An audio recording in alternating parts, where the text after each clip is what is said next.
Welcome to the process map to if a cave thinks you're worthy of a genie.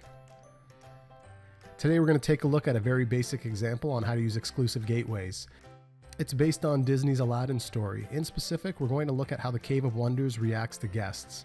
Our start event will be when the Cave of Wonders has been disturbed and now somebody wants to enter it, with our end event being successful passage.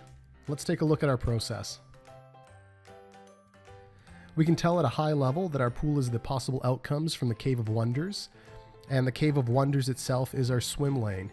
For those of you that haven't seen the Aladdin movie, the Cave of Wonders is a giant tiger's head made out of sand in the middle of the desert. Jafar, who desperately wants to get the genie lamp, has decided to hire thieves and as well later on convince Aladdin to go in. Our start event is the cave opening, followed by our first task, which is the cave determining who is entering and if they are worthy.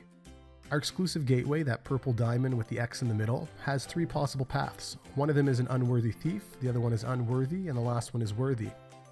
The first person that tries to enter the Cave of Wonders is an unworthy thief. We know this because the cave actually consumes him and then closes on itself. So if we were following that exclusive gateway up, we could see the unworthy thief as being our option, followed by executing the trespasser as the action, and then our end event is the cave shuts. The other option, which isn't in the movie, and I assume hopefully the cave doesn't swallow whole everybody that isn't unworthy, and that's just simply an unworthy person. If we're following the exclusive gateway down the middle, we can see that the cave tells them to get lost, and then the cave shuts. The last option is for a worthy person who wants to enter, and we know from the movie that Aladdin actually is worthy and does ultimately get the genie lamp.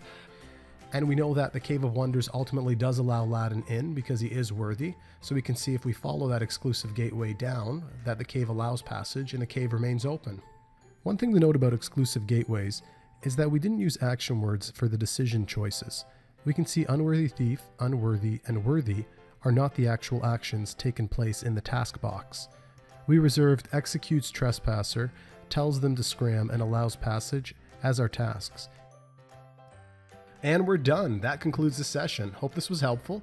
If you have any questions or feedback, please feel free to leave them in the comments, and don't forget to subscribe. Thanks so much.